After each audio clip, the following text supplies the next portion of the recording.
Hello everyone, welcome to free education. आज के class में लोग पढ़ने वाले हैं अष्टक नियम। क्या होता है अष्टक नियम, और साथ ही साथ देखेंगे कि अष्टक नियम के क्या क्या सीमाएं हैं, मतलब limitation of octet rule. Octet rule होता है क्या है और इसके क्या क्या लिमिटेशन है। मैंने अभी तक आपको जितने भी वीडियो लेक्चर प्रोवाइड कराया है, यूट्यूब में जितने भी वीडियो लेक्चर मैंने डाला है, सभी में केमिकल बॉन्डिंग के जितने भी वीडियो लेक्चर है, सभी में एक ही टर्म यूज हुआ है, और वो क्या है? ऑक्टेट रूल और ऑक्टेट रूल। तो आखिर ये ऑक्टेट रूल होता क्या है, जानना भी जरूरी है। तो आज हम इस ऑक्टेट रूल के बारे में जब बात करने वाले हैं, ठीक है, बहुत ही इंपॉर्टेंट है, बढ़िया से देखिएगा, लास्ट तक देखिएगा, आपको बहुत बढ़िया से समझ आएगा, ठीक है। तो ये हमारा जो केमिकल बॉन्डिंग है, केमिकल बॉन्डिंग जो हमारा सीरीज चर है, ठीक है, ये केमिकल बॉन्डिंग का लेक्चर नंबर 6 है, ठीक है, लेक्चर नंबर 6 है। तो ऑक्टेट रूल होता क्या है? केमिकल बॉन्डिंग में जितने भी टॉपिक है, वो सभी टॉपिक बस आपको एक ही चीज़ बताना चाहेगा कि कोई भी एटम स्टेबलाइज कैसे करेगा अपने आप को, कि वो स्टेबल कैसा होना चाहेगा। तो कोई भी एटम स्टेबल कैसे होता है? कोई भी एटम अपना जो इलेक्ट्रॉनिक कॉन्फ़िगरेशन है उसे इनर्ट गैस या फिर नोवेल गैस जैसे प्राप्त करना चाहता है। अब ये नोवेल गैस जैसा बनेगा कैसे? तो कोई भी परमाणु जो होता है 3 प्रकार से नोबेल गैस जैसा ऑक्टेट या फिर नोबेल गैस जैसा इलेक्ट्रॉनिक विन्यास प्राप्त कर सकता है, ठीक है। तो 3 कंडीशन क्या है, देखो, सबसे पहला क्या है, या तो वो जो परमाणु है वो अपना इलेक्ट्रॉन दान कर दे। क्या करेगा? परमाणु अपना इलेक्ट्रॉन दान करेगा, या फिर वो परमाणु दूसरे से इलेक्ट्रॉन ले लेगा। परमाणु क्या करेगा? दूसरे से इलेक्ट्रॉन ग्रहण करेगा। और तीसरा परमाणु इलेक्ट्रॉन का साझा करेगा, मतलब 2 परमाणुओं के बीच में शेयरिंग ऑफ इलेक्ट्रॉन क्या होगा? साझा होगा, इलेक्ट्रॉन का साझा होगा। तो ये जो 3 कंडीशन है, इन तीनों कंडीशन के थ्रू कोई भी एटम अपने आप को स्टेबलाइज करना चाहता है, ठीक है। तो ये स्टेबलाइज क्यों करना चाहता है? स्टेबिलिटी प्राप्त करने के लिए करना चाहता है वो। तो हमें पता कैसे चलेगा कि कोई भी परमाणु कितना इलेक्ट्रॉन दान करके स्टेबल होगा या फिर कितना परमाणु ग्रहण करके स्टेबल होगा? तो इसी चीज को बताने के लिए हम अष्टक रूल या फिर अष्टक ऑक्टेट नियम का उपयोग करते हैं कि कोई भी परमाणु स्टेबल कब होगा। तो ऑक्टेट रूल के अनुसार क्या होता है, कोई भी परमाणु जिसके वैलेंस सेल में या फिर आउटर मोस्ट सेल में 8 इलेक्ट्रॉन होगा, मतलब वो स्टेबल माना जाएगा। 8 इलेक्ट्रॉन होगा मतलब वो स्थायी माना जाएगा। जितने भी नोबल गैस, जितने भी इनर्ट गैस, जितने भी अक्रिय तत्व है, उन सभी तत्वों के आउटर मोस्ट सेल में 8 इलेक्ट्रॉन होते हैं और वो स्टेबल होते हैं। तो ये कौन कौन से तत्व है? ये तत्व तो आपका हीलियम, ठीक है, हीलियम के बाद आ जाएगा नियॉन, नियॉन के बाद आ जाएगा आपका आर्गन, क्रिप्टॉन, जेनॉन और रेडॉन। ये जितने भी एलिमेंट है, इस एलिमेंट को हम लोग बोलते हैं इनर्ट गैस या फिर नोवेल गैस या फिर अक्रिय तत्व के नाम से इसे हम जानते हैं, क्योंकि ये सभी तत्व के आउटर मोस्ट सेल में 8 इलेक्ट्रॉन है, और जो भी 8 इलेक्ट्रॉन रहेगा, जिस भी तत्व के आउटर मोस्ट सेल में 8 इलेक्ट्रॉन रहेगा, वो ऑक्टेट रूल को फॉलो करेगा और स्टेबल हो जाएगा। क्या हो जाएगा? ये स्थायी, ये हो जाएगा आपका स्थायी, स्टेबल हो जाएगा।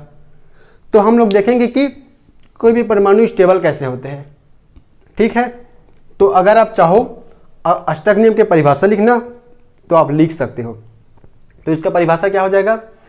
कोई भी परमाणु इलेक्ट्रॉन दान करके या फिर इलेक्ट्रॉन ग्रहण करके या फिर इलेक्ट्रॉन का साझा करके अपने आउटर मोस्ट सेल में 8 इलेक्ट्रॉन प्राप्त कर लेता है, और जो भी मॉलिक्यूल 8 इलेक्ट्रॉन प्राप्त करता है वो स्टेबल हो जाता है। तो ऑक्टेट नियम के अनुसार कोई भी मॉलिक्यूल अपने आउटर मोस्ट सेल में 8 इलेक्ट्रॉन करना चाहेगा, चाहे कोई भी परिस्थिति हो, साम दाम दंड भेद, कोई भी, उसे कुछ मतलब नहीं, उसे बस 8 इलेक्ट्रॉन चाहिए अपना अष्टक में, मतलब 8 इलेक्ट्रॉन चाहिए। वैलेंस सेल में 8 इलेक्ट्रॉन चाहिए, मतलब 8 इलेक्ट्रॉन चाहिए उसको, ठीक है। तो अब हम कुछ एग्जांपल देखेंगे जिसके थ्रू हमें समझ आएगा कि ऑक्टेट रूल है क्या और ऑक्टेट रूल में क्या क्या कंडीशन होनी चाहिए, ठीक है। तो इसके लिए मैं इसे मिटा देता हूं, ठीक है।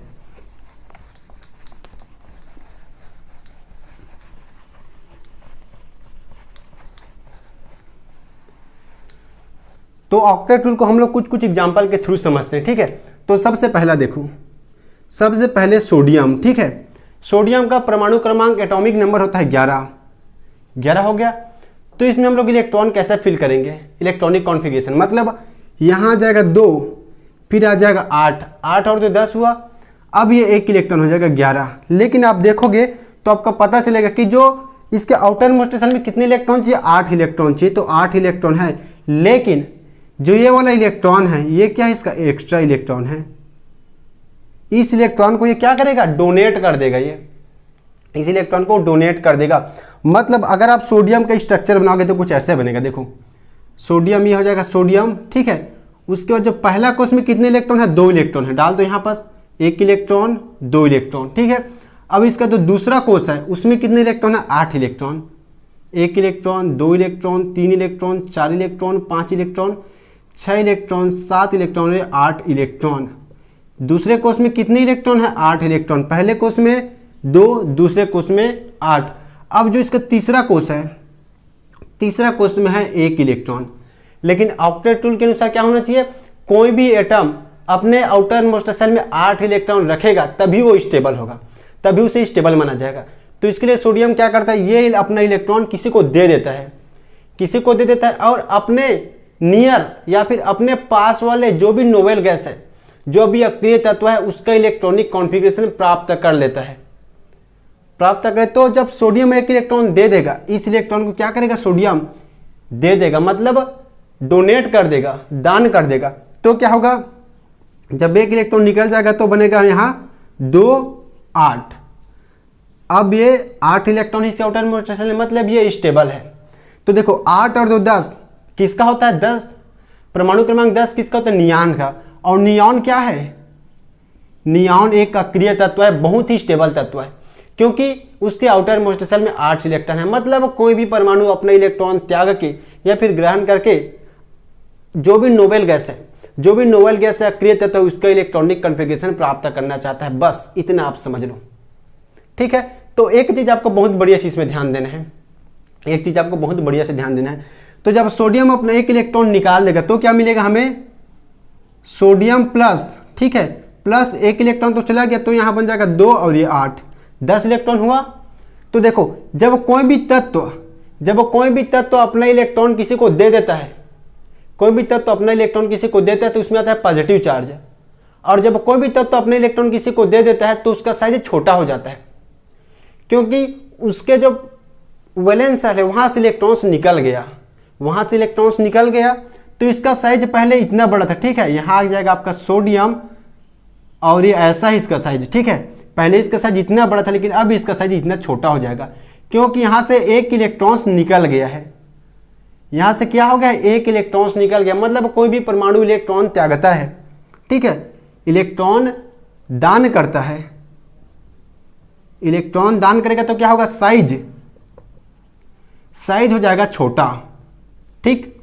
कोई भी परमाणु इलेक्ट्रॉन दान करेगा तो साइज हो जाएगा छोटा, और इलेक्ट्रॉन ग्रहण करेगा, अगर परमाणु इलेक्ट्रॉन ग्रहण करेगा तो साइज हो जाएगा बड़ा, साइज क्या हो जाएगा, बड़ा हो जाएगा। मतलब वो दूसरे से इलेक्ट्रॉन ले लेगा है, दूसरे से इलेक्ट्रॉन ले रखा है, मतलब उसका साइज बड़ा हो जाएगा, ठीक है।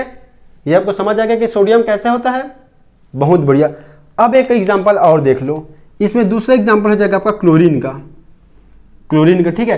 तो क्लोरीन का परमाणु क्रमांक कितना होता है, 17 होता है, 17 होता है। तो इसमें क्या हो जाएगा, 2 8 10 हो गया, और 10 7 17, 10 और 7 17। तो अब इसे 1 इलेक्ट्रॉन्स और चाहिए, क्या चीज है, 1 इलेक्ट्रॉन्स और चाहिए, ताकि इसका ऑक्टेट कंप्लीट हो जाए। 7 है, 1 इलेक्ट्रॉन ले लेगा, मतलब इसका ऑक्टेट कंप्लीट हो जाएगा। तो क्या करेगा क्लोरीन, किसी दूसरे परमाणु से 1 इलेक्ट्रॉन्स ले लेता है, दूसरे परमाणु से 1 इलेक्ट्रॉन ले लेता है, चाहे वो उस इलेक्ट्रॉन से जबरदस्ती 1 इलेक्ट्रॉन्स ले या फिर उस इलेक्ट्रॉन से साझा करके 1 इलेक्ट्रॉन्स ले, कोई भी हाल में इसे 1 इलेक्ट्रॉन्स चाहिए, ठीक है। तो सोडियम का स्ट्रक्चर कैसा है ये देखो, सोडियम का स्ट्रक्चर तो क्लोरीन का स्ट्रक्चर कैसा है ये देखो, क्लोरीन का स्ट्रक्चर कुछ इस प्रकार हो जाएगा। जो इसका पहला कोष है कि क्लोरीन पहले कोष में है 2 इलेक्ट्रॉन, ठीक है, इलेक्ट्रॉन्स को मैं ऐसे डॉट करके शो कर दे रहा हूँ, ठीक है। और जो दूसरे कोष है उसमें 8 इलेक्ट्रॉन है, 1 2 3 4 5 6 7 8, और इसके तीसरे कोष में है 7 इलेक्ट्रॉन्स, 1 2 3 4 5 6 7, मतलब ऑक्टेट कंप्लीट करने के लिए 1 इलेक्ट्रॉन चाहिए। अगर इसके वैलेंस सेल में 1 इलेक्ट्रॉन आ जाता है तो वो क्या हो जाएगा, स्टेबल हो जाएगा।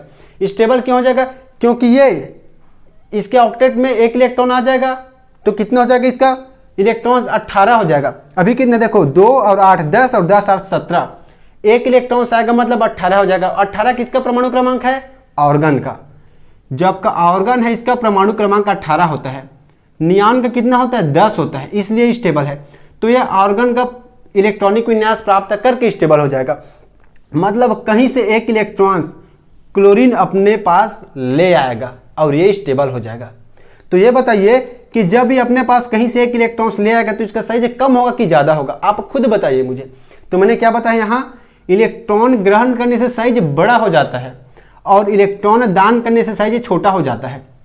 तो जब ये इलेक्ट्रॉन ग्रहण करें मतलब क्या होगा, क्लोरीन का साइज बड़ा हो जाएगा, क्लोरीन का साइज बड़ा हो जाएगा। ये छोटा है और ये बड़ा है क्योंकि ये इलेक्ट्रॉन को लिया है, इलेक्ट्रॉन को इसने ले रखा है तो साइज बड़ा हो जाएगा। अब बोलोगे सर आपको कैसे पता चला, ये सर आपको ये कैसे पता चला, ये बताइए, है ना, यही बोलना चाह रहे हो आप। तो क्या होता है, देखो किसी भी परमाणु में अगर कोई न्यूट्रल परमाणु है मतलब उदासीन परमाणु है तो उसमें प्रोटॉन और इलेक्ट्रॉन का नंबर बराबर रहेगा। प्रोटॉन और इलेक्ट्रॉन का नंबर बराबर है। अगर ये परमाणु है और यहाँ क्या है, प्रोटॉन है आपका, तो प्रोटॉन और इलेक्ट्रॉन का नंबर बराबर रहेगा। लेकिन अगर इलेक्ट्रॉन्स यहाँ से चला गया, सोडियम यहाँ से इलेक्ट्रॉन अपना दे दिया, मान लो सोडियम अपने इलेक्ट्रॉन्स दे दिया, तो इसके पास प्रोटॉन कितना है, इसका परमाणु क्रमांक 11 है, मतलब यहाँ 11 प्रोटॉन है, 11 प्रोटॉन है और 11 इलेक्ट्रॉन्स है। लेकिन 1 इलेक्ट्रॉन इसने दे दिया तो प्रोटॉन तो अभी भी 11 है, प्रोटॉन अभी भी 11 है, ये क्या आपका प्रोटॉन है, लेकिन इलेक्ट्रॉन 10 है। अब 1 इलेक्ट्रॉन दे दिया मतलब 10 इलेक्ट्रॉन है। तो ये प्रोटॉन क्या करता है, इस 11 इलेक्ट्रॉन्स को पहले अट्रैक्ट करके रखता है, लेकिन अब 1 इलेक्ट्रॉन इसने किसी को दे रखा है, सोडियम अपने लिए 1 इलेक्ट्रॉन किसी को दे दिया है, तो अब प्रोटॉन का पावर बढ़ जाता है। क्योंकि अगर मैं बोलूं कि आपको 10 हाथी है, 5 हाथी इधर है, 5 हाथी इधर है, तो अगर मैं बोलूं कि किसका बल ज्यादा, दोनों का बल बराबर ही होगा ना भाई, क्योंकि 5 इधर भी है 5 इधर है। लेकिन अगर उसमें से मैं बोलूं कि इधर जो 5 हाथी है उसमें से 1 हाथी कहीं चला गया, तो आप बताइए किसका ताकत बढ़ जाएगा, जिधर 5 हाथी है उसका ताकत बढ़ेगा ना भाई, 4 वाले का ताकत कम हो जाएगा। उसी प्रकार प्रोटॉन का ताकत बढ़ जाता है अब, क्योंकि प्रोटॉन 11 है और इलेक्ट्रॉन 10 है, मतलब अब ये प्रोटॉन इलेक्ट्रॉन को ज्यादा अट्रैक्ट करके रखेगा। क्योंकि मैंने आपको क्या बताया कि पॉजिटिव चार्ज और नेगेटिव चार्ज में अट्रैक्शन होता है, तो ये जो प्रोटॉन है, जो पॉजिटिव चार्ज है, ये इलेक्ट्रॉन्स को ज्यादा अट्रैक्ट करके रखेगा। मतलब साइज पहले इतना बड़ा था, लेकिन अब ये जो प्रोटॉन है प्लस है वो इलेक्ट्रॉन को अट्रैक्ट करेगा। अट्रैक्ट करेगा मतलब इसका साइज छोटा हो जाएगा, उसे संकुचित कर देगा, साइज को छोटा कर देगा। समझ गए आप, बहुत बढ़िया। उसी प्रकार जब परमाणु 1 इलेक्ट्रॉन ग्रहण कर लेता है, जैसे क्लोरीन में हुआ है, 1 इलेक्ट्रॉन ग्रहण कर रखा है ये, तो क्या होगा, क्लोरीन में 1 इलेक्ट्रॉन ग्रहण कर रखा है, मतलब प्रोटॉन की कितने, इसमें प्रोटॉन 17 है, ठीक है, प्रोटॉन 17 था और इलेक्ट्रॉन कितना था, इलेक्ट्रॉन भी 17 था। लेकिन 1 इलेक्ट्रॉन ने किसी से ले रखा है, तो अब इसका इलेक्ट्रॉन हो गया 18 इलेक्ट्रॉन, मतलब प्रोटॉन 17 इलेक्ट्रॉन 18, मतलब इलेक्ट्रॉन ज्यादा है। तो ये प्रोटॉन उसको बहुत बढ़िया से खींच के नहीं रख पाता है, बहुत बढ़िया से खींच के नहीं रख पाता है, बैलेंस नहीं कर पाता है, क्योंकि 1 इलेक्ट्रॉन ज्यादा आ गया है। 1 इलेक्ट्रॉन ज्यादा हुआ मतलब इलेक्ट्रॉन का पावर बढ़ गया, बोलेगा भाई मैं तो फैलूंगा। कोष से मैं इलेक्ट्रॉन क्या करता है, कोष से बाहर जाने का प्रयास करता है, कोष को बढ़ा देता है, वो इस कोष को बढ़ा देगा, क्योंकि जो प्लस है इसका अट्रैक्शन कम हो जाएगा इस इलेक्ट्रॉन से, क्योंकि ज्यादा इलेक्ट्रॉन आ गया है। या 17 प्रोटॉन है, वो 17 इलेक्ट्रॉन को ही कैप्चर करके रखेगा, अट्रैक्ट करके रखेगा। लेकिन जो 18वां इलेक्ट्रॉन है वो क्या करता है, वो बोलता है मैं तो भाई फ्री हूं, मेरा ताकत ज्यादा है, इसलिए वो फैलने लगता है।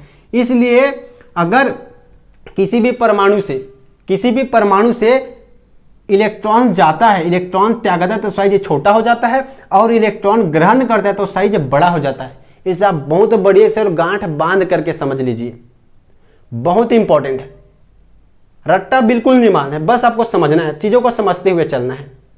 ठीक है, तो मैं उम्मीद करता हूं कि आपको सोडियम और क्लोरीन वाला कॉन्सेप्ट बहुत बढ़िया से समझ आ गया होगा। ठीक है, अब एक चीज़ और देख लो इसमें। उससे पहले देखो यहाँ क्या हो रहा है, क्लोरीन एक इलेक्ट्रॉन किसी से ले रखा है, मतलब क्या करेगा क्लोरीन, यह हो गया आपका क्लोरीन। ठीक है, यह क्या है क्लोरीन, प्लस एक इलेक्ट्रॉन किसी से ले लेगा और हो जाएगा क्लोरीन माइनस।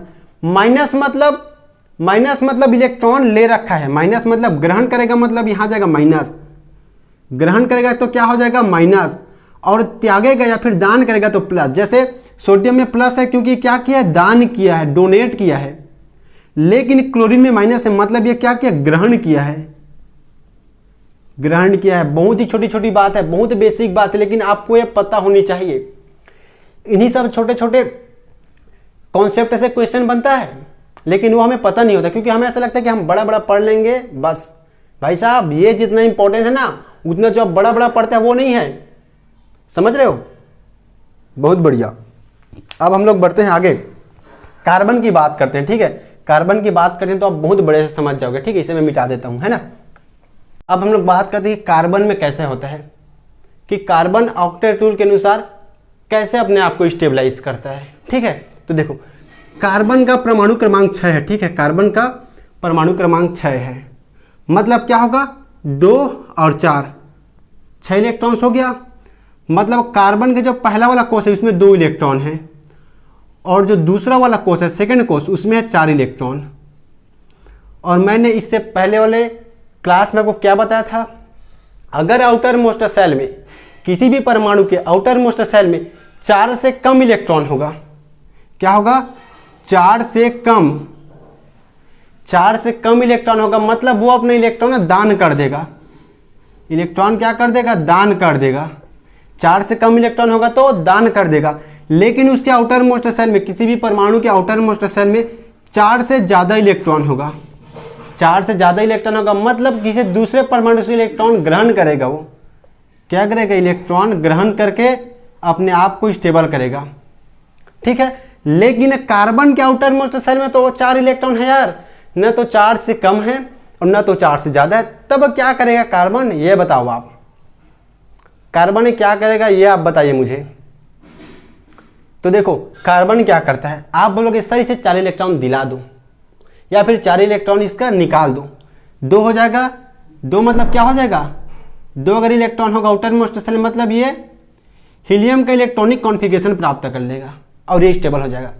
लेकिन जब ये 4 इलेक्ट्रॉन्स निकालेगा, 4 इलेक्ट्रॉन्स निकालेगा तो कितनी एनर्जी देनी पड़ेगी ये बताओ। आयनन ऊर्जा क्या होता है, किसी भी परमाणु के आउटर मोस्ट सेल से इलेक्ट्रॉन्स निकालने के लिए जितनी ऊर्जा की आवश्यकता होती है उसे आयनन ऊर्जा कहते हैं। उसे क्या कहते हैं, आयनन ऊर्जा कहते हैं। मतलब इलेक्ट्रॉन्स निकालने के लिए एनर्जी देनी पड़ती है। तो आप बताइए 1-2 इलेक्ट्रॉन्स निकालने की बात है तो मैं बोलता चलो भाई निकाल लो, 1-2 इलेक्ट्रॉन में रखा क्या है, लेकिन आपको 4 इलेक्ट्रॉन्स निकालना है। अगर आप 4 इलेक्ट्रॉन्स निकाल पाओगे तभी ये कार्बन स्टेबल होगा। अब सोचो 4 इलेक्ट्रॉन्स निकालने के लिए कितनी एनर्जी की आवश्यकता होगी, कितनी एनर्जी की रिक्वायरमेंट होगी, बहुत ज्यादा एनर्जी की रिक्वायरमेंट होती है, इसलिए ये 4 इलेक्ट्रॉन डोनेट नहीं कर सकता। तो अब आप बोलोगे सर तो इसमें 4 इलेक्ट्रॉन्स डाल दो। आप बोलोगे सर 4 इलेक्ट्रॉन निकाल तो नहीं सकते हैं पर 4 इलेक्ट्रॉन डाल तो सकते हैं। 4 इलेक्ट्रॉन है इसके पास, 4 इलेक्ट्रॉन और डाल देंगे तो हो जाएगा 8 इलेक्ट्रॉन और ये हो जाएगा स्टेबल। तो क्या आप इसको हल्के में ले रहे हो, मतलब है नहीं भाई, हल्के में नहीं लेना है इसको। देखो अगर इसमें आप 4 इलेक्ट्रॉन्स डालोगे, 4 इलेक्ट्रॉन डालोगे तो क्या होगा, ये देखो अभी कार्बन ठीक है, कार्बन है तो कार्बन में क्या हो रहा है, देखो कार्बन में प्रोटॉन कितना है, प्रोटॉन है आपके पास 6 प्रोटॉन है, 6 प्रोटॉन है इसमें। ठीक है, 6 प्रोटॉन है और 6 इलेक्ट्रॉन अभी है, लेकिन आप बोल रहे हो 4 इलेक्ट्रॉन और डाल दो। तो पहले से है 6 इलेक्ट्रॉन, आप बोल रहे हो सर 4 इलेक्ट्रॉन और दे दो ताकि 8 इलेक्ट्रॉन हो जाएगा और ये स्टेबल हो जाएगा।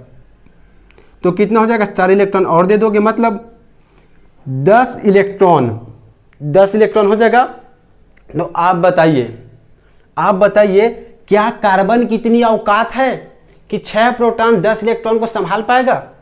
ये जो 6 प्रोटॉन है ये 10 इलेक्ट्रॉन को संभाल पाएगा? क्या कार्बन की इतनी औकात है? नहीं है भाई साहब, कार्बन की इतनी औकात नहीं है कि ये 10 इलेक्ट्रॉन को संभाल के रख सके। मैं आपको बोलूं कि 4 लोग ज्यादा ताकतवर है और 10 लोग कम ताकतवर है, तो ये सही है क्या? गलत है ना। जिसकी संख्या ज्यादा होती है उसकी ताकत ज्यादा होती है। उसी प्रकार यहां इलेक्ट्रॉन्स की ताकत बहुत ज्यादा है प्रोटॉन के कंपेयर में। इसीलिए ये जो 6 प्रोटॉन है 10 इलेक्ट्रॉन को संभाल कर नहीं रख सकता। इसीलिए हम क्या बोलेंगे कि न तो कार्बन के आउटर मोस्ट शेल में हम 4 इलेक्ट्रॉन्स डाल सकते हैं और ना ही उसके आउटर मोस्ट शेल से 4 इलेक्ट्रॉन्स निकाल सकते हैं। तो बोलेंगे सर अब हम लोग करेंगे तो क्या करेंगे? इसका भी एक इलाज है।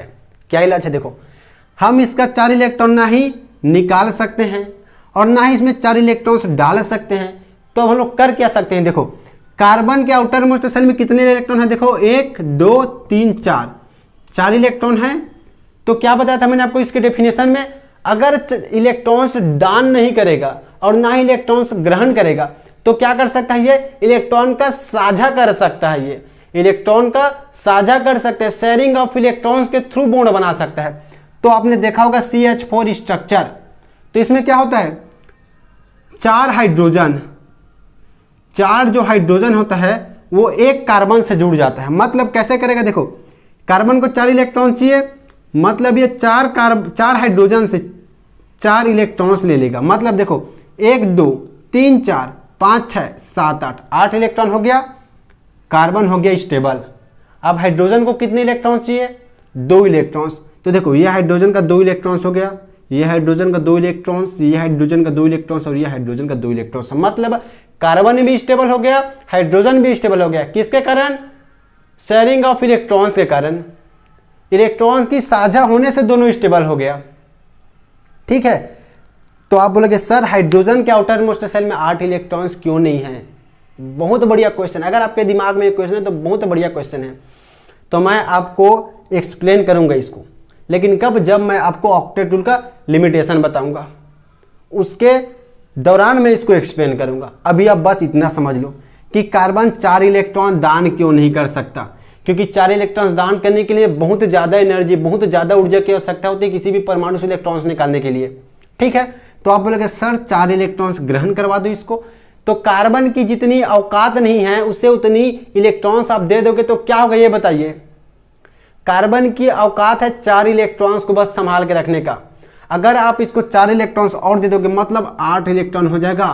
तो 8 इलेक्ट्रॉन्स को कैसे संभालेगा जब इसकी औकात ही नहीं है? तो आप खुद बताइए, कार्बन की औकात 4 इलेक्ट्रॉन्स को संभालने की, आप जबरदस्ती उसमें 4 इलेक्ट्रॉन्स और डाल दोगे तो कहां से संभालेगा? यही कारण है कि ना ही कार्बन 4 इलेक्ट्रॉन दान करता है और ना ही 4 इलेक्ट्रॉन ग्रहण करता है। तो आप बोलोगे सर जब कार्बन 4 इलेक्ट्रॉन दान नहीं करता तो हम लोग पढ़े कि कार्बन में प्लस चार्ज आ जाता है और इसे हम लोग बोलते हैं कार्बोकैटायन। उसी प्रकार कार्बन में माइनस चार्ज आ जाता है, उसे बोलते हैं हम लोग कार्बोएनायन। तो ये होता कैसे? जब ये दान नहीं करते तो यहाँ पास आप 2 इलेक्ट्रॉन दान क्यों करा दिए हो? क्योंकि इसके पास 6 इलेक्ट्रॉन है। ये देखो 3 बॉन्ड मतलब 6 इलेक्ट्रॉन्स, इसके पास 3 बॉन्ड मतलब 6 इलेक्ट्रॉन्स और ये 2 इलेक्ट्रॉन्स मतलब 8 इलेक्ट्रॉन्स है। मतलब ये हुआ कैसे है? ये हुआ क्या है? तो मैं आपको एक चीज बहुत बढ़िया से क्लियर कर देना चाहता हूं। जो इसमें पॉजिटिव चार्ज आया है कार्बोकैटायन में और कार्बोएनायन में जो निगेटिव चार्ज आया है, ये निगेटिव चार्ज और पॉजिटिव चार्ज आया है भाई साहब इलेक्ट्रोनेगेटिविटी के कारण। मैंने आपको क्या बताया कि इलेक्ट्रोनेगेटिविटी का जलवा रहता है हर जगह, और ये वही इलेक्ट्रोनेगेटिविटी के कारण इसमें पॉजिटिव चार्ज और नेगेटिव चार्ज आया है। क्योंकि कार्बन 4 इलेक्ट्रॉन दान नहीं कर सकता है और ना ही 4 इलेक्ट्रॉन ग्रहण कर सकता है। वो सिर्फ क्या कर सकता है? इलेक्ट्रॉनों का साझा कर सकता है। इसलिए ये जो पॉजिटिव चार्ज और नेगेटिव चार्ज आया है, ये आया है किसके कारण? यह है सिर्फ इलेक्ट्रोनेगेटिविटी डिफरेंस के कारण आया है। हम लोग अब बात करने वाले हैं कि अष्टक नियम के लिमिटेशन, क्या क्या इसकी लिमिटेशन है। ठीक है, तो अभी तक हमने जितने भी पढ़ा है उसे मैं आपको एक बार समराइज कर देता हूं। ठीक है, कोई भी मॉलिक्यूल, कोई भी एटम जब मॉलिक्यूल बनाता है तो अपने आप को स्टेबलाइज करना चाहता है। तो वो स्टेबलाइज कब होगा? जब उसके आउटर मोस्ट शेल में 8 इलेक्ट्रॉन होगा। तो 8 इलेक्ट्रॉन करेगा और क्या हो जाएगा? ऑक्टेट रूल को फॉलो कर लेगा और वो स्टेबल हो जाएगा। तो उसके लिए क्या करते हैं? इलेक्ट्रॉन दान करता है या फिर इलेक्ट्रॉन ग्रहण करता है या फिर इलेक्ट्रॉन की साझा करती है। या फिर इलेक्ट्रॉन को साझा करते हैं, ठीक है, और बॉन्ड बनाते हैं। तो अष्टक रूल है, इसका लिमिटेशन क्या है, अष्टक रूल की सीमाएं, ठीक है, लिमिटेशन, ठीक है, ऑक्टेट रूल के लिमिटेशन क्या है, ठीक है। तो ऑक्टेट रूल के क्या लिमिटेशन है ये देखो। तो इसका सबसे पहला जो लिमिटेशन है वो क्या है, मॉलिक्यूल विथ इनकम्प्लीट ऑक्टेट, क्या हो जाएगा, मॉलिक्यूल विथ इनकम्प्लीट ऑक्टेट, ठीक है, मॉलिक्यूल विथ इनकम्प्लीट ऑक्टेट। और इसके दूसरा लिमिटेशन क्या हो जाएगा, दूसरा हो जाएगा मॉलिक्यूल विथ एक्सपांड, ठीक है, क्या हो जाएगा, एक्सपांडेड ऑक्टेट, ठीक है। और तीसरा हो जाएगा मॉलिक्यूल विथ ऑड इलेक्ट्रॉन, क्या हो जाएगा, molecule with odd electron, odd electron. और चौथा हो जाएगा शेप ऑफ मॉलिक्यूल, क्या हो जाएगा, शेप ऑफ मॉलिक्यूल। तो सबसे पहले कि ऑक्टेट रूल की लिमिटेशन मतलब क्या होता है। देखो ऑक्टेट रूल ने क्या बताया कि जब उसके आउटर मोस्ट सेल में 8 इलेक्ट्रॉन होगा तभी वो स्टेबल होगा। लेकिन इसकी सीमाएं में हम लोग देखने वाले कि कुछ कुछ मॉलिक्यूल ऐसा भी होता है, कुछ कुछ परमाणु ऐसा भी होता है जिसके आउटर मोस्ट सेल में 8 इलेक्ट्रॉन नहीं होता है, 8 इलेक्ट्रॉन से कम इलेक्ट्रॉन होता है या फिर 8 से ज़्यादा इलेक्ट्रॉन होता है, फिर भी वो स्टेबल होता है, वो एग्जिस्ट करता है। मतलब जो 4 केस देखेंगे वहां जो है अष्टक नियम फैल खा गया है, अष्टक नियम असफल है उसको एक्सप्लेन करने के लिए। इसीलिए अष्टक नियम के बाद क्या है पता है आपको, वैलेंस बाउंड थ्योरी है, क्योंकि अष्टक नियम जो है पूरे कॉन्सेप्ट को बढ़िया से एक्सप्लेन नहीं कर पा रहा है, इसीलिए इसके बाद आया है वैलेंस बाउंड थ्योरी। तो देखते हैं कि अष्टक नियम के 4 सीमाएं क्या क्या है। तो पहला देखो मॉलिक्यूल विथ इनकम्प्लीट ऑक्टेट, मतलब कुछ कुछ मॉलिक्यूल ऐसा होता है जिसके ऑक्टेट कंप्लीट नहीं होते फिर भी स्टेबल होता है। तो ऐसे मॉलिक्यूल है क्या, ये देखो। तो देखो आपने सुना होगा BeCl2 मतलब बेरिलियम क्लोराइड, बेरिलियम क्लोराइड। तो इसका स्ट्रक्चर कैसे बनेगा, देखो जो क्लोरीन होती है उसके आउटर मोस्ट सेल में कितने इलेक्ट्रॉन होते हैं, 7 इलेक्ट्रॉन, ठीक है। तो ये क्लोरीन इसके आउटर मोस्ट सेल में 7 इलेक्ट्रॉन, मतलब यहाँ जाएगा 2 इलेक्ट्रॉन, यहाँ 2, यहाँ 2, यहाँ जाएगा 1 इलेक्ट्रॉन, ठीक है। ये क्या है, बेरिलियम, ठीक है। तो बेरिलियम के आउटर मोस्ट सेल में कितने इलेक्ट्रॉन होता है, 2 इलेक्ट्रॉन, ठीक है। 1 इलेक्ट्रॉन यहाँ आ गया, 1 इलेक्ट्रॉन यहाँ, और ये फिर आपका क्लोरीन है, ठीक है। तो क्लोरीन के आउटर मोस्ट सेल मतलब 7 इलेक्ट्रॉन डाल दो आप, हो गया 7 इलेक्ट्रॉन। तो देखो जो बेरिलियम के जो इलेक्ट्रॉन है मैं उसे क्रॉस से शो कर रहा हूँ, ठीक है, क्रॉस से शो कर रहा हूँ यहाँ भी, ठीक है। तो देखो 8 इलेक्ट्रॉन चाहिए किसको, क्लोरीन को 8 इलेक्ट्रॉन चाहिए। तो क्लोरीन क्या करेगा, क्लोरीन क्या करेगा, 7 इलेक्ट्रॉन है मतलब 1 इलेक्ट्रॉन और चाहिए। तो ये इस बेरिलियम के 1 इलेक्ट्रॉन को लेके ऐसे बॉन्ड बना लेता है, 8 इलेक्ट्रॉन हो गया। ये क्लोरीन क्या हो गया, स्टेबल हो गया, क्योंकि इसके पास कितने इलेक्ट्रॉन हो गया, 8 इलेक्ट्रॉन। उसी प्रकार 7 पहले से 1 इलेक्ट्रॉन इससे ले लेता है, अब हो गया 8 इलेक्ट्रॉन और ये हो गया स्टेबल।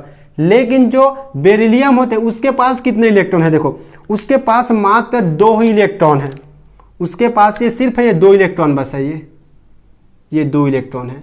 उसी प्रकार इस वाले में 2 इलेक्ट्रॉन है, लेकिन होना कितना था, 8 इलेक्ट्रॉन था, बट 2 इलेक्ट्रॉन है फिर भी ये स्टेबल है। लेकिन अष्टक नियम के अनुसार इसे स्टेबल नहीं होना था, ये मॉलिक्यूल बनना ही नहीं चाहिए था, क्योंकि 8 इलेक्ट्रॉन होगा तभी वो एग्जिस्ट करेगा, तभी वो स्थायी रहेगा। लेकिन यहां पास ये मात्र 2 इलेक्ट्रॉन रखा है फिर भी ये स्टेबल है। मतलब इस वाले जो कॉन्सेप्ट को एक्सप्लेन करने में अष्टक नियम असफल है, ठीक है। इसी प्रकार इसमें और एग्जांपल देख लो, ठीक है। देख लो आप AlCl3, ठीक है, AlCl3 इसमें क्या होता है, जो एल्यूमिनियम होता है उसके आउटर मोस्ट सेल में 3 इलेक्ट्रॉन होते हैं, ठीक है। एल्यूमिनियम के आउटर मोस्ट सेल में 3 इलेक्ट्रॉन होता है, और क्लोरीन के आउटर मोस्ट सेल में कितने इलेक्ट्रॉन होता है, 7 इलेक्ट्रॉन, ठीक है। 1 2 3 4 5 6 ये 7, यहाँ भी क्लोरीन 1 2 3 4 5 6 और ये 7, यहाँ भी क्लोरीन 1 2 3 4 5 6 और 7। तो क्लोरीन क्या करेगा, जो एल्यूमिनियम उससे एक इलेक्ट्रॉन लेके अपने आप को स्टेबलाइज कर लिया, ये भी क्लोरीन एक इलेक्ट्रॉन लेके स्टेबलाइज कर लेगा और ये भी क्लोरीन एक इलेक्ट्रॉन लेके स्टेबलाइज हो जाएगा। लेकिन एल्यूमिनियम के पास कितने इलेक्ट्रॉन है, ये देखो एल्यूमिनियम के पास है मात्र 6 इलेक्ट्रॉन। कितने इलेक्ट्रॉन है? 6 इलेक्ट्रॉन। 1 2 3 4 5 6। एल्यूमिनियम के पास है 6 इलेक्ट्रॉन्स और जितने भी यहाँ क्लोरीन है सभी क्लोरीन के पास 8 इलेक्ट्रॉन है। तो क्लोरीन तो स्टेबल हो गया, लेकिन एल्यूमिनियम के पास 6 इलेक्ट्रॉन है और ये फिर भी स्टेबल है। 6 इलेक्ट्रॉन होने के बाद भी स्टेबल है, मतलब ये ऑक्टेट रूल को फॉलो नहीं कर रहा है। उसी प्रकार इस बेरिलियम के पास देखो कितने इलेक्ट्रॉन्स है, बेरिलियम के पास 4 इलेक्ट्रॉन्स है, फिर भी स्टेबल है, मतलब ऑक्टेट रूल को फॉलो नहीं कर रहा है, फिर भी स्टेबल है। इस कॉन्सेप्ट को बताने में ऑक्टेट रूल फेल हो गया है। ऑक्टेट रूल के अनुसार इस मॉलिक्यूल को बनना ही नहीं चाहिए था, क्योंकि जब ऑक्टेट का रूल कंप्लीट होगा तभी वो स्टेबल होगा, लेकिन यहाँ ऑक्टेट रूल कंप्लीट नहीं है फिर भी स्टेबल है। ठीक है, तो ये तो होगी इसका पहला लिमिटेशन। इसका दूसरा लिमिटेशन में क्या हो रहा है देखो, इसके दूसरे लिमिटेशन में क्या हो रहा है देखो, molecule with expanded octet rule, मतलब एक्सपांडेड ऑक्टेट रूल मतलब आप क्या समझ रहे हो, एक्सपांडेड मतलब उसके ऑक्टेट में 8 इलेक्ट्रॉन से ज्यादा इलेक्ट्रॉन है। 8 इलेक्ट्रॉन होना था लेकिन 8 इलेक्ट्रॉन से ज्यादा इलेक्ट्रॉन है, इसीलिए वो मॉलिक्यूल अनस्टेबल होना चाहिए, लेकिन फिर भी वो स्टेबल होता है। एग्जांपल आप देख सकते हो SF6, ठीक है, ये हो गया सल्फर। सल्फर के आउटर मोस्ट शेल में 6 इलेक्ट्रॉन्स होता है, ठीक है, 1 2 3 4 5 6, 6 इलेक्ट्रॉन हो गया सल्फर के आउटर मोस्ट शेल में। और फ्लोरीन, ठीक है, अब कितना फ्लोरीन है यहाँ, 6 फ्लोरीन है, 1 2 3 4 5 6 फ्लोरीन है। फ्लोरीन के आउटर मोस्ट शेल में 7 इलेक्ट्रॉन होता है, डाल दो 1 2 3 4 5 6 और ये 7, 1 2 3 4 5 6 7, 1 2 3 4 5 6 7, 1 2 3 4 5 6 7, 1 2 3 4 5 6 और ये 7, 1 2 3 4 5 6 7 हो गया। ठीक है, तो बॉन्ड कैसे बनेगा देखो, फ्लोरीन क्या करेगा, ये तो एक इलेक्ट्रॉन लेके ऑक्टेट कंप्लीट कर लेगा, 7 इलेक्ट्रॉन है मतलब 1 इलेक्ट्रॉन चाहिए, सॉरी, तो ये यहाँ से इलेक्ट्रॉन लेगा, ठीक है, ये यहाँ से इलेक्ट्रॉन लेगा, इस वाले इलेक्ट्रॉन को लेके स्टेबल हो जाएगा। उसी प्रकार ये वाला जो फ्लोरीन है, ये फ्लोरीन क्या करेगा, इस वाले इलेक्ट्रॉन को लेके स्टेबल हो जाएगा। उसी प्रकार ये यहाँ से स्टेबल हो जाएगा। ठीक है, फ्लोरीन 1 इलेक्ट्रॉन लेके स्टेबल हो जा रहा है, ठीक है, क्योंकि फ्लोरीन को ऑक्टेट कंप्लीट करने के लिए 1 ही इलेक्ट्रॉन चाहिए। अब सल्फर का देखो, सल्फर के पास कितने इलेक्ट्रॉन आ जा रहा है, 6 इलेक्ट्रॉन्स इसके पास पहले से सल्फर के पास, लेकिन अब 6 इलेक्ट्रॉन्स और आ रहा है, 6 इलेक्ट्रॉन्स और आ रहा है। देखो यहाँ 2 इलेक्ट्रॉन हो गया, यहाँ 2 मतलब 4 5 6 7 8 9 10 11 12। तो जो सल्फर है, सल्फर के आउटर मोस्ट शेल में कितने इलेक्ट्रॉन है, 12 इलेक्ट्रॉन्स।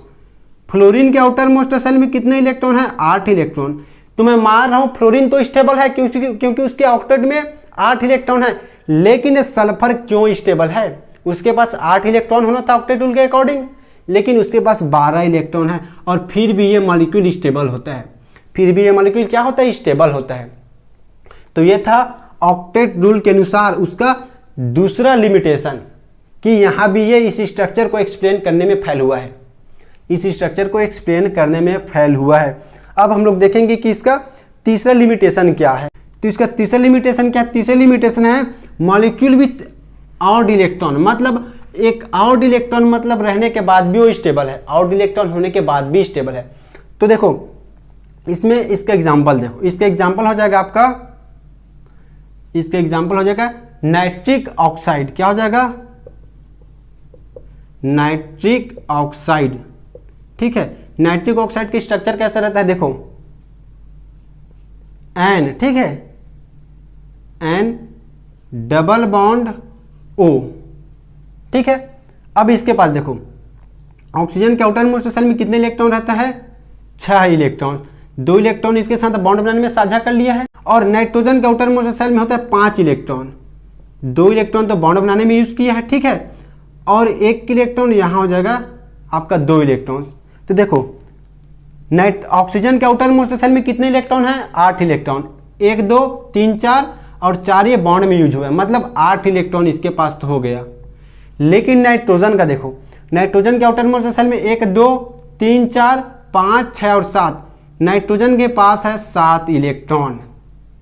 ये जो सिंगल इलेक्ट्रॉन है क्या है? आपका ऑड इलेक्ट्रॉन है। ये क्या है? Odd electrons. ठीक है, अगर आप ऐसा भी चेक कर सकते हो, एक प्रकार से और चेक कर सकते हो। क्या? नाइट्रोजन का परमाणु क्रमांक कितना होता है?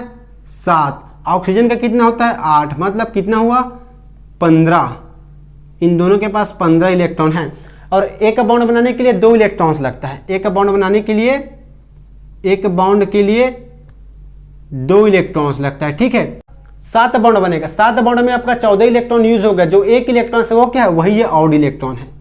वही क्या है? Odd electron. मतलब अगर ऐसा रहेगा, विषम रहेगा, जो दोनों जो एटम है उसका जो इलेक्ट्रॉन्स को जोड़ने के बाद अगर ऐसा विषम नंबर आएगा, विषम नंबर आएगा मतलब क्या होगा? वो उसमें एक ऑड इलेक्ट्रॉन्स होगा, ऑड इलेक्ट्रॉन्स होगा। तो जो मॉलिक्यूल है उसके पास ऑड इलेक्ट्रॉन होने के बाद इसके पास 7 इलेक्ट्रॉन है, फिर भी ये मॉलिक्यूल क्या है? स्टेबल है, स्थायी है। फिर भी मॉलिक्यूल क्या है? स्थायी है। लेकिन इससे स्थायी नहीं होना चाहिए। किसके अनुसार? ऑक्टेट नियम के अनुसार। क्योंकि इसके पास 7 इलेक्ट्रॉन है, 8 इलेक्ट्रॉन होगा तभी स्टेबल होगा ना भाई, तभी स्टेबल होगा। लेकिन फिर भी ये स्टेबल होता है। मतलब ऐसे मॉलिक्यूल को भी एक्सप्लेन करने में जो आपका ऑक्टेट टूल है वो असफल रहा है।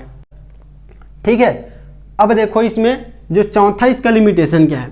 चौथा लिमिटेशन है शेप ऑफ मॉलिक्यूल। मतलब मॉलिक्यूल का शेप क्या है इसको नहीं बता सकता। जैसे कि देखो H2O, ठीक है, H2O का स्ट्रक्चर बनता कैसा है? ऑक्सीजन सेंटर में रहता है, 2 हाइड्रोजन इसमें जुड़ा रहता है। ठीक है, ये हो गया H2O।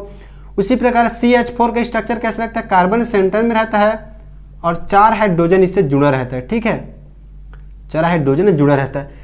तो जो आपका ऑक्टेट रूल है वो नहीं बता सकता कि जो हाइड्रोजन है, हाइड्रोजन जो कि ऑक्सीजन से जुड़ा, तो इसका स्ट्रक्चर क्या है। अगर आप देखोगे तो इसका स्ट्रक्चर क्या रहता है? बेंट स्ट्रक्चर रहता है। इसका स्ट्रक्चर बेंट रहता है। उसी प्रकार CH4 का स्ट्रक्चर है टेट्राहेड्रल। क्या रहता है? टेट्राहेड्रल। ठीक है, टेट्राहेड्रल स्ट्रक्चर रहता है। इसे हिंदी में बोलते हैं चतुष्फलकीय संरचना। क्या बोलते हैं? CH4 का जो संरचना होता है वो चतुष्फलकीय होता है। और जो वाटर का स्ट्रक्चर है वो क्या रहता है? आपका बेंट स्ट्रक्चर रहता है, बेंट स्ट्रक्चर रहता है। उसी प्रकार जो अमोनिया है NH3 का स्ट्रक्चर क्या रहता है? Trigonal planar. कुछ इस प्रकार का स्ट्रक्चर बनता है अमोनिया का, ट्राइगोनल प्लेनर इसका स्ट्रक्चर बनता है। ठीक है, तो जो चार जो लिमिटेशन है ये आपको बहुत बढ़िया से पता होनी चाहिए। यहीं से आपका क्वेश्चन आता है, ये बहुत इंपॉर्टेंट है। ठीक है, तो ऑक्टेट टूल आपको समझ आ गया होगा क्या होता है कि कोई भी मॉलिक्यूल स्टेबल होना चाहता है, या फिर इलेक्ट्रॉन दान करके या फिर इलेक्ट्रॉन ग्रहण करके। लेकिन कुछ मॉलिक्यूल ऐसा होता है जो इलेक्ट्रॉन को साझा करके स्टेबल होते हैं। ये तो हो गया स्टेबिलिटी किसके अनुसार? अष्टक नियम के अनुसार। और जिस भी मॉलिक्यूल के ऑक्टेट में या फिर वैलेंस शेल में 8 इलेक्ट्रॉन होगा वही मॉलिक्यूल स्टेबल होगा। ये किसने बताया है?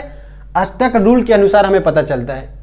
लेकिन कुछ मॉलिक्यूल ऐसा होता है जिसके आउटर मोस्ट शेल में 8 इलेक्ट्रॉन्स नहीं होता है, फिर भी वो स्टेबल होते हैं, फिर वो एग्जिस्ट करता है। जैसे हमने ये चार हमने जो लिमिटेशन देखे उसमें यही होता है कि मॉलिक्यूल के आउटर मोस्ट शेल में 8 इलेक्ट्रॉन्स नहीं होता है, एटम के आउटर मोस्ट शेल में 8 इलेक्ट्रॉन्स नहीं होते, फिर भी वो स्टेबल होता है। तो ये लिमिटेशन आपको पता होनी चाहिए। ठीक है, ये बहुत इंपॉर्टेंट है, इसे बहुत बढ़िया से समझिएगा। ठीक है, आप सभी लोग जो भी मेरा वीडियोस को देख रहे हो, अगर आपको अच्छा लगता है तो लाइक कीजिएगा। अगर आपने पहले से सब्सक्राइब कर रखा है तो अपने दोस्तों को शेयर कीजिएगा। लेकिन आपने सब्सक्राइब नहीं किया है तो सब्सक्राइब कर दीजिएगा, क्योंकि मैं ऐसा कंटेंट आपके लिए लेकर आता रहता हूँ। ठीक है, तो बढ़िया से पढ़िए। Happy learning.